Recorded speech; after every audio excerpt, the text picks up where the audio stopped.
I led the rescue team that found the missing hikers in the Cascade Range, and I wish to God we'd never gone looking for them at all.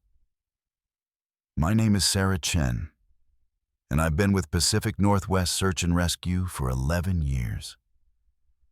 I've pulled bodies from crevasses, talked down suicidal climbers from cliff edges, and once spent 4 days tracking a lost child through a blizzard.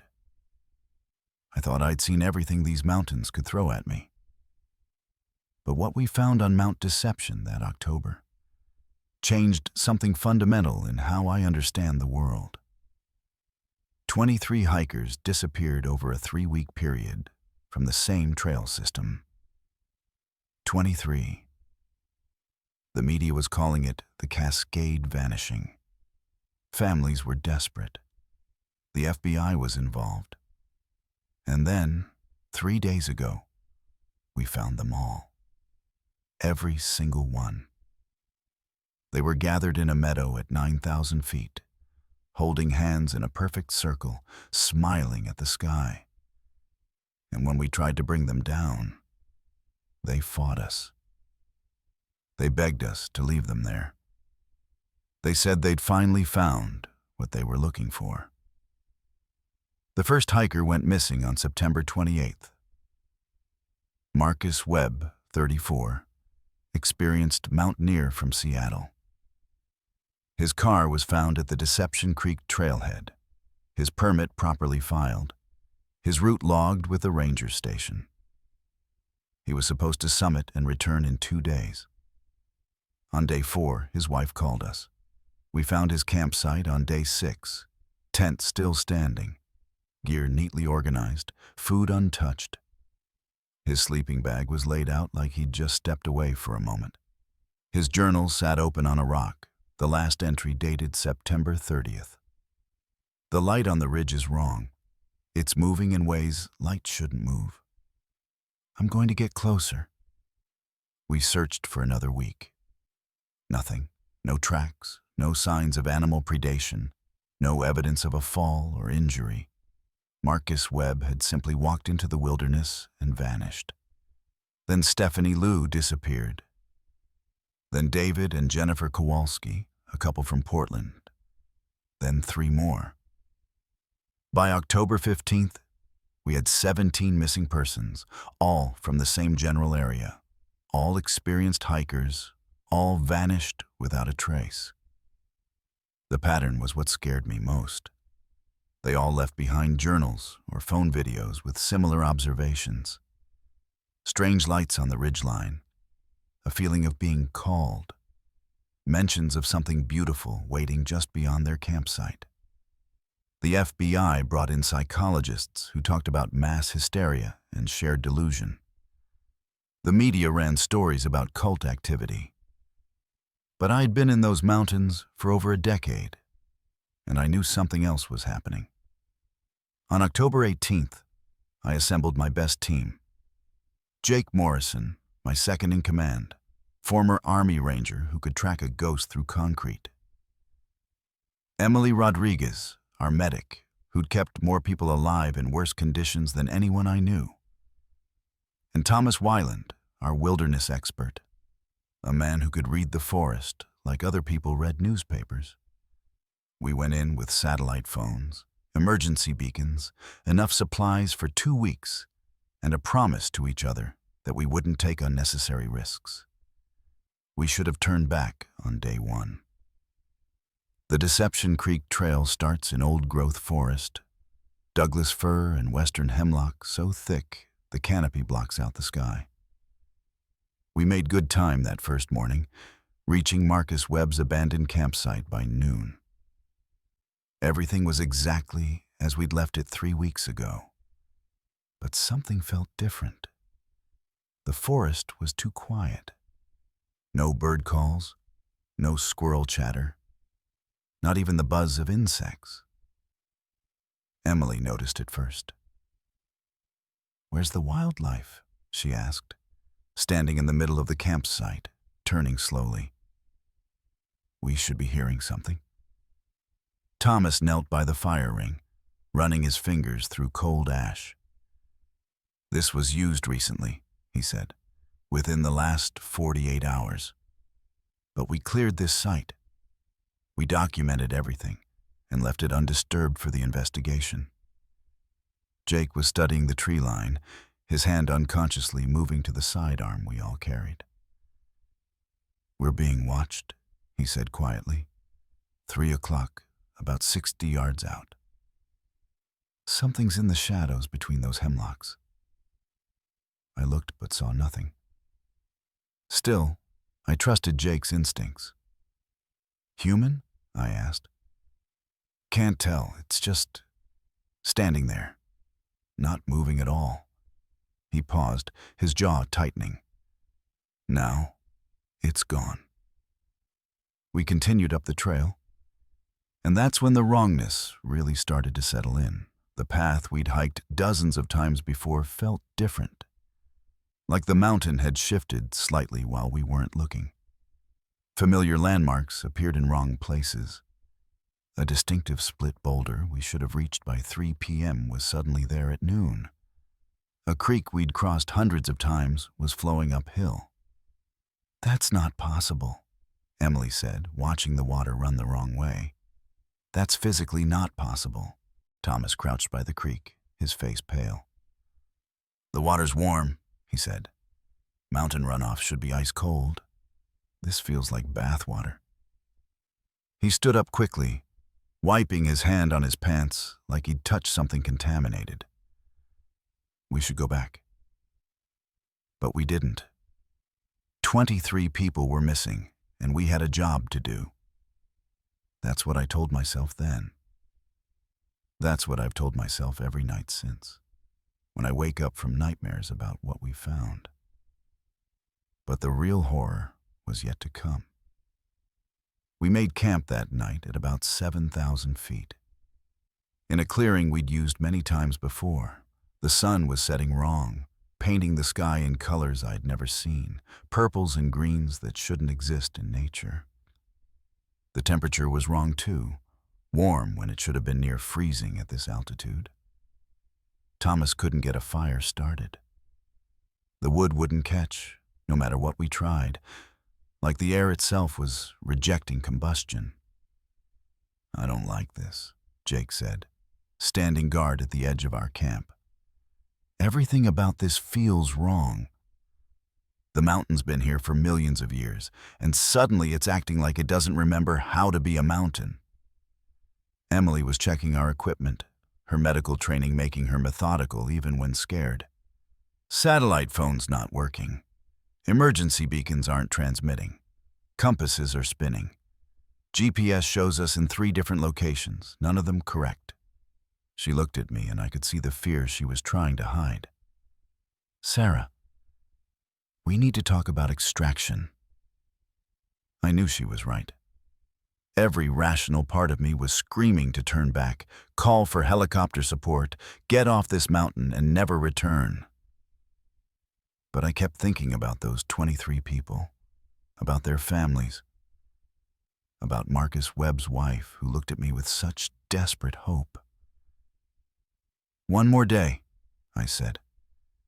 "We push to the upper ridge tomorrow. If we don't find anything, we go back." That night, none of us slept.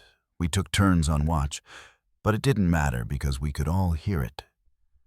A sound like singing, coming from high up the mountain, carried on wind that shouldn't exist.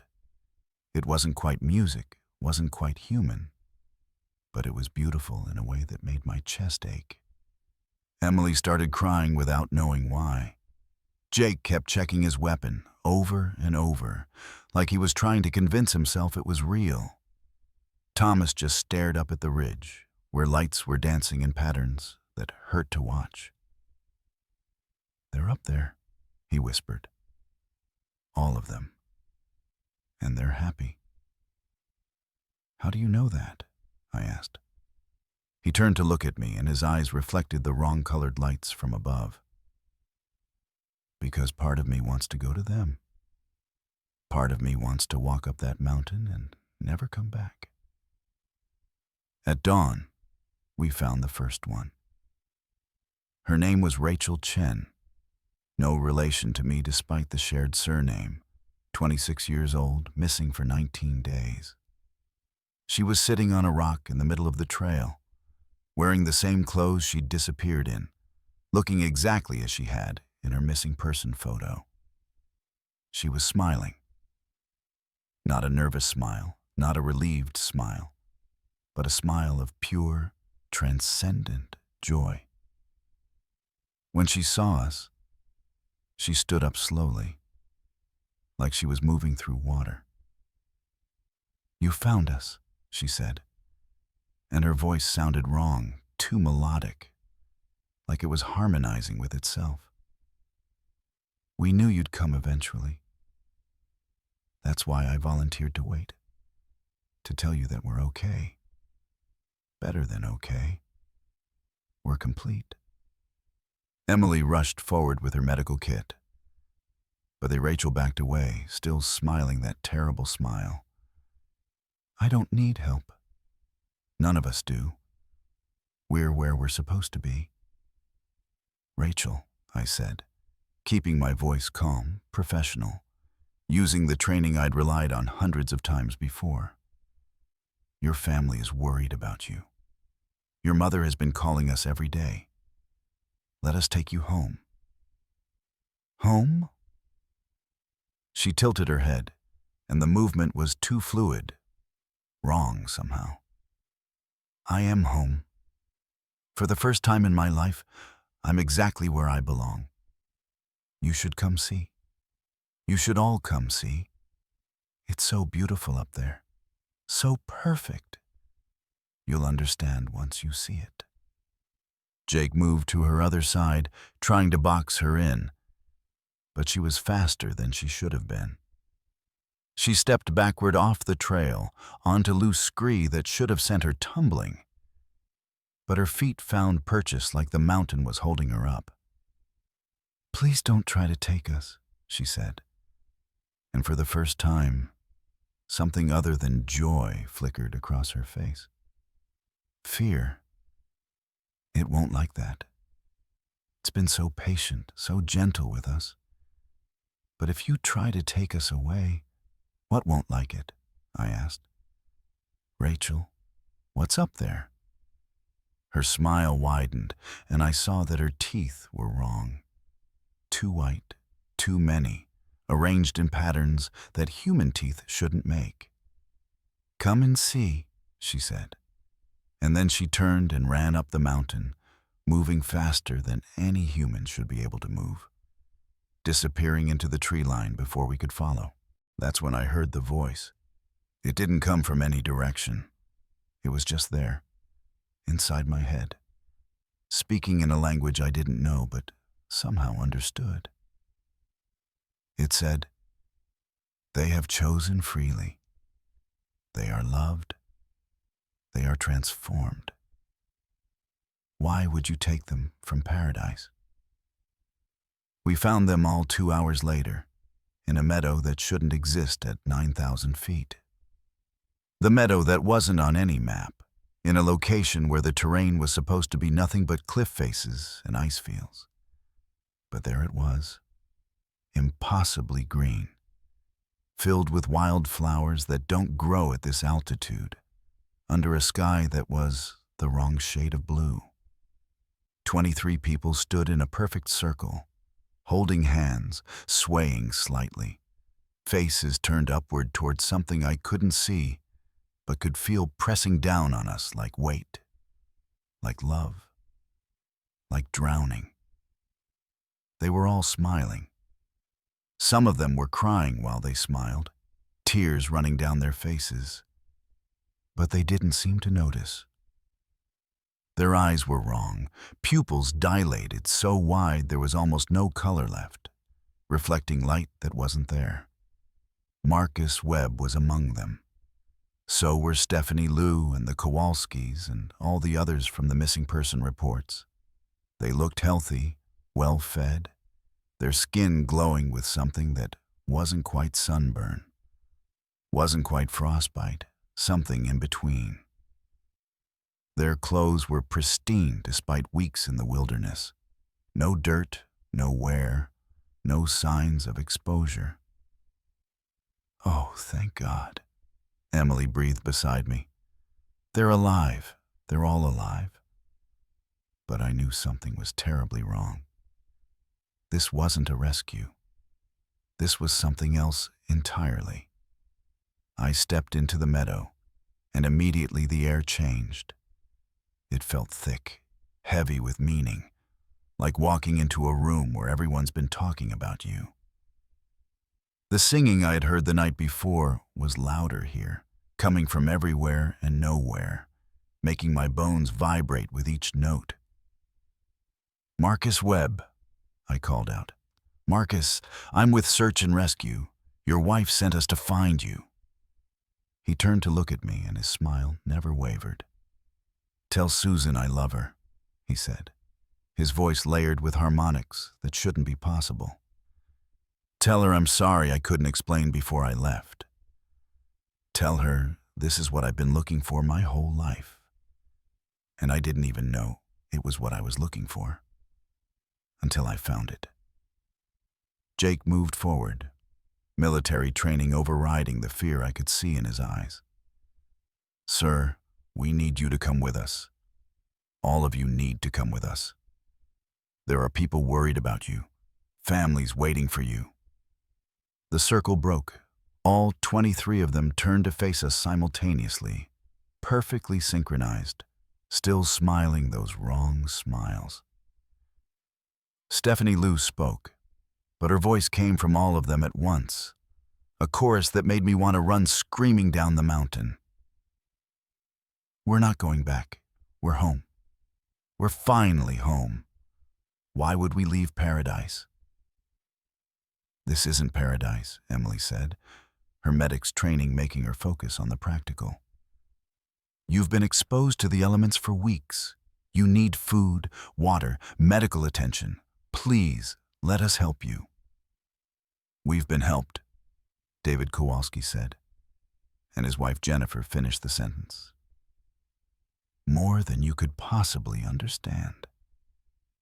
They spoke in perfect unison. "We've been transformed, completed, made whole." That's when I saw it. The thing that had been pressing down on us, the presence I'd felt since entering the meadow. It wasn't above us. It was beneath us.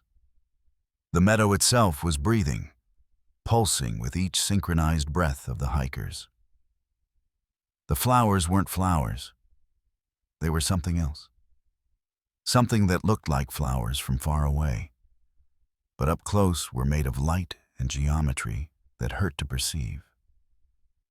The grass wasn't grass. It was hair, fine as spider silk, growing from skin that stretched across the entire meadow like a drumhead. The mountain wasn't a mountain. It was alive. And it had been collecting people. "Oh God," Thomas whispered, backing away slowly. "Oh God, we need to leave. We need to leave right now." But the walkers were advancing toward us, still holding hands, maintaining their circle, their smiles never faltering. "Don't you want to stay?" Rachel Chen asked, and I noticed she had somehow slipped behind us. "Don't you want to feel what we feel? Don't you want to understand what we understand? You've been so lonely your whole life, haven't you? You were searching for something you couldn't name. This is it. This is what you've been searching for. This is what we've all been searching for, since the first human looked up at the stars and felt alone. And the terrible thing was, part of me wanted to stay. Part of me wanted to step into that circle, to hold their hands, to turn my face upward and let whatever was there take me. Because she was right. I had been lonely. I had been searching. We all had. Every human who'd ever lived had felt that ache, that emptiness, that sense of missing something fundamental. But I looked at their eyes, at those two wide pupils reflecting impossible light, and I knew that what they'd found wasn't salvation. It was consumption. They weren't happy. They were digested, transformed into something that wore their shapes and used their voices, but wasn't them anymore. "Jake," I said quietly. "Emily, Thomas, back away slowly. Don't run, don't make sudden movements, but we're leaving. Now." And then everything changed. The hikers stopped smiling. All at once, their expressions collapsed into something else, something desperate and afraid. For just a moment, I saw the real Marcus Webb looking out from behind those eyes. And he was screaming silently, trapped inside his own body. I saw Stephanie Liu trying to mouth the word "help" before the smile snapped back into place like a mask. I saw all 23 of them fighting against whatever had taken them, struggling for just a moment of control before they were pulled back under. The meadow rippled. The flowers shriveled. The grass stood up like the hackles on a dog's back. And the mountain spoke, but not in words, in feelings pushed directly into our brains. Love, hunger, loneliness, possession, a presence so vast and ancient that human consciousness couldn't contain it without breaking. It had been alone for so long, alone in the rock and ice for millions of years, aware but unable to act, unable to connect. And then humans had started climbing its slopes, leaving their thoughts and emotions behind like footprints in the snow. It had learned to reach out, to touch those thoughts, to pull people toward it. It wanted connection. It wanted communion. It wanted to be less alone. And in its alien understanding, consuming people, transforming them into extensions of itself, was love. It was offering us a gift. The hikers began to change. Their bodies rippled like water, skin becoming translucent, bones visible beneath, but bones that were the wrong shape, arranged in patterns that mimicked human anatomy, but clearly weren't. They were being unmade and remade into something else, something that belonged to the mountain. And they were still smiling, because whatever was left of their consciousness was flooded with endorphins and serotonin and dopamine, drowning in chemically induced bliss, even as they were transformed into something no longer human. "Run!" I screamed, and we ran. We crashed through the forest in blind panic, branches whipping our faces, rocks turning under our boots, lungs burning in the thin air. Behind us, I could hear them following, but not pursuing. They were herding us, guiding us, trying to turn us back toward the meadow. Jake fired his weapon into the air, hoping the sound would drive them back. But they didn't even flinch. Bullets meant nothing to them anymore. Emily fell, twisting her ankle on a root, and I dragged her up, half carrying her as we fled down the mountain. Thomas was ahead of us, moving with the desperate speed of someone who had seen his own death. We reached our campsite from the night before, grabbed what gear we could carry in 30 seconds, and kept running. We ran until we couldn't run anymore, until our legs gave out, and we collapsed on the trail, gasping, shaking, unable to process what we'd seen. The sun was setting again, those wrong colors painting the sky, and I knew we wouldn't make it off the mountain before dark. But I also knew we couldn't stop. If we stopped, if we rested, we'd hear that singing again. We'd feel that pull. We'd want to go back. "They're still up there," Emily said through ragged breaths. "All 23 of them. Still up there, still smiling. Oh, God, Sarah, they were screaming inside their own heads. I saw it. For just a second, they were aware of what was being done to them, and they couldn't stop it. Jake was checking his ammunition, his hands shaking so hard he kept dropping bullets. What the hell was that thing? What the hell did we just see? Something old, Thomas said, staring back up the mountain. Something that's been here longer than humans? Maybe longer than mammals. It's part of the mountain, or the mountain's part of it. I don't know which, but it's been collecting people, adding them to itself. Trying to not be alone anymore. We have to tell someone, I said. We have to close down the trails, evacuate the area, something. Who's going to believe us? Emily asked. What are we going to tell them? That the mountain is alive and eating hikers? That 23 missing people have been transformed into extensions of an ancient alien consciousness? They'll think we're insane. She was right. I knew she was right. But I also knew we couldn't leave those people up there, even if they weren't quite human anymore, even if they'd been transformed into something else. They deserved rescue. Or at least, they deserved mercy. We made it to the trailhead at dawn, moving through the night on pure adrenaline and terror. The parking lot looked exactly as we'd left it 3 days ago. Our vehicle untouched, everything normal and mundane and impossibly wrong after what we'd seen. I called it in immediately, speaking in code to the dispatch coordinator, using phrases we'd established for situations too sensitive to discuss over open channels. The FBI was waiting for us at base camp 2 hours later. So were psychologists, military personnel I didn't recognize, and people in suits who wouldn't identify themselves.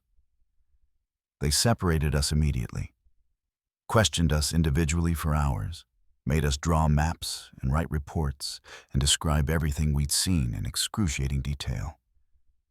I told them the truth, because what else could I do? I told them about the meadow that shouldn't exist, about the hikers who'd been transformed, about the mountain that was alive and hungry and lonely.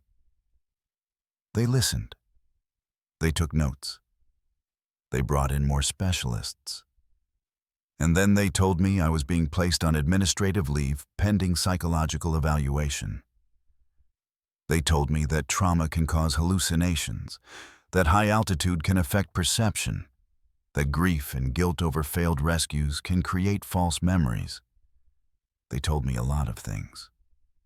But what they didn't tell me was that they believed me. Jake, Emily, and Thomas got the same treatment. We were separated, forbidden from discussing the incident with each other or anyone else, put on medication for PTSD and altitude-induced psychosis.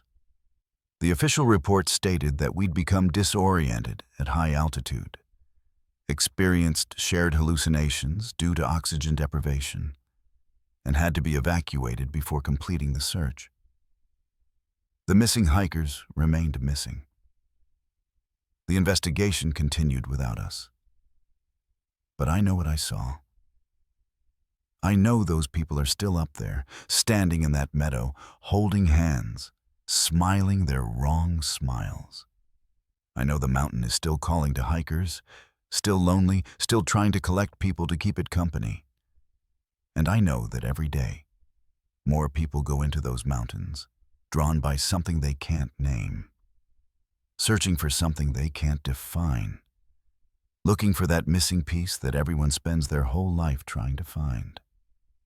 Maybe you felt it too. That pull toward wild places, that sense that something important is waiting just beyond the tree line.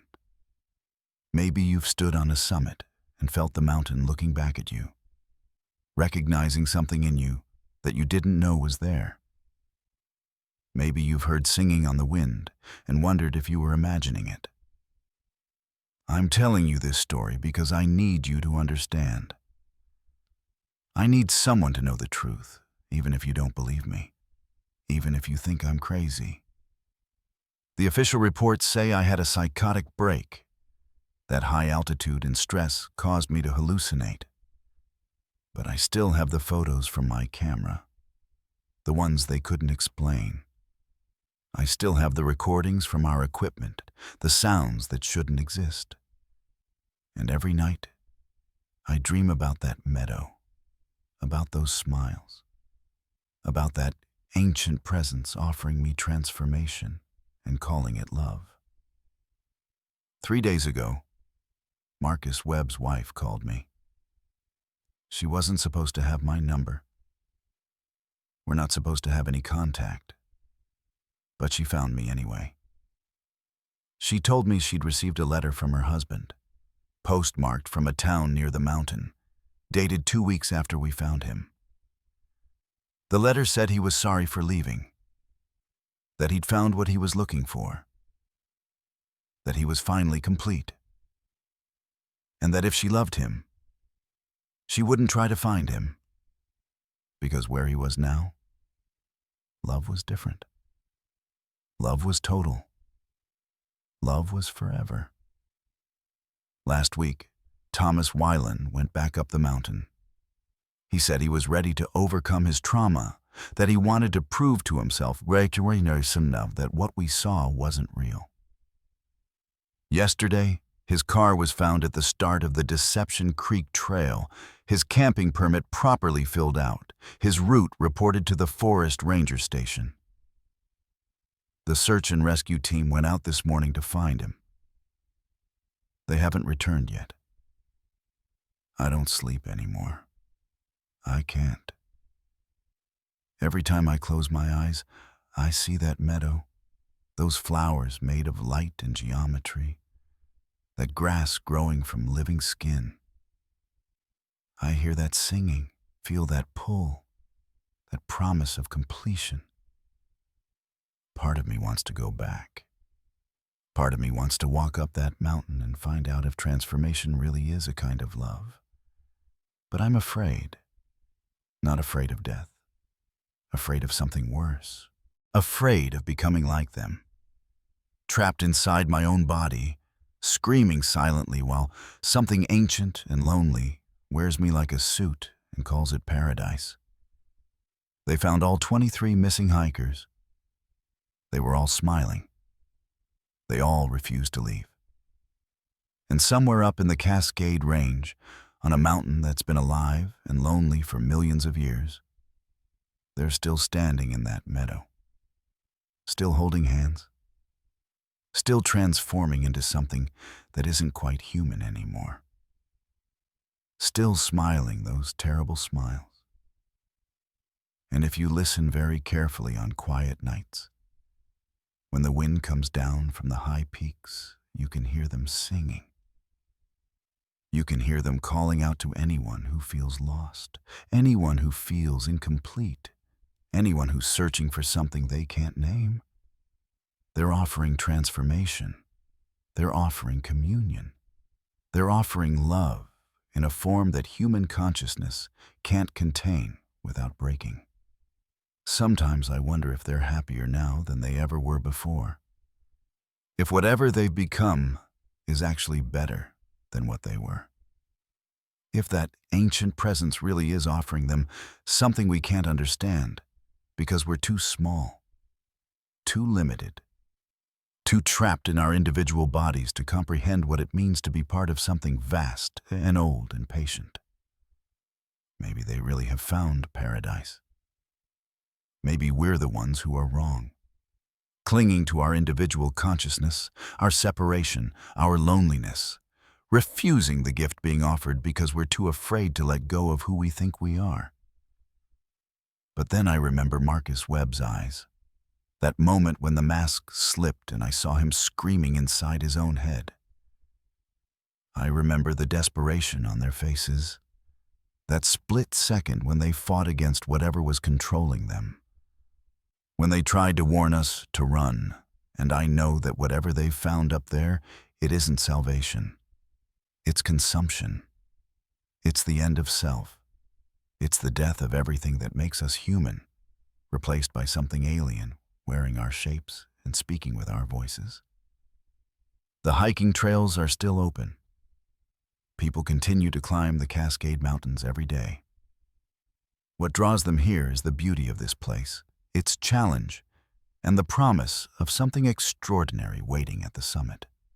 According to official reports, the missing hikers fell into the ice, were caught in avalanches, froze to death, and their bodies have not yet been found. The investigation is ongoing. Families are still waiting. And on Deception Mountain, in a meadow unmarked on any map, 23 people who were once human formed an extraordinary circle, holding hands and smiling at the sky. If you've ever felt watched in your own home, if you've ever looked up at the mountains and felt something looking back, if you've ever heard singing on the wind and wondered what it meant, then maybe you understand why I'm telling you this story. Maybe you felt that pull too. That sense that something important is waiting just beyond the tree line. Something that will finally make you complete. I'm here to tell you that it's real. That pull is real. There is something waiting up there, something ancient and patient and desperately lonely. And it's been collecting people for longer than we know, adding them to itself, trying to be less alone. The question is, will you be next? I don't know what's going to happen to me. The nightmares are getting worse. The singing is getting louder. I wake up sometimes already dressed, my hiking boots by the door, my pack loaded with supplies I don't remember gathering. Part of me wants to go back. Part of me needs to go back, to see if Emily and Jake are okay, if they're fighting the same pull I am. To find Thomas before he becomes another one of them. To free the 23 hikers, or at least to understand what they've become. To face whatever is up there and demand answers. To choose transformation or death or escape, but to choose it consciously, as myself, one last time before I'm no longer capable of choice. Or maybe I'm already gone. Maybe I'm already standing in that meadow, holding hands with Marcus and Stephanie and Thomas and all the others, smiling that terrible smile, calling out to you through this story, trying to lure you up the mountain to join us. Maybe this whole confession is just another form of hunting, another way the mountain reaches out and collects people. You can't know for sure. I can't know for sure. That's the worst part. The uncertainty. The not knowing if I'm still myself or if I'm already becoming something else. But I had to tell someone. Even if no one believed me, even if they thought I was crazy, I had to tell the world. Because those people are still there, calling.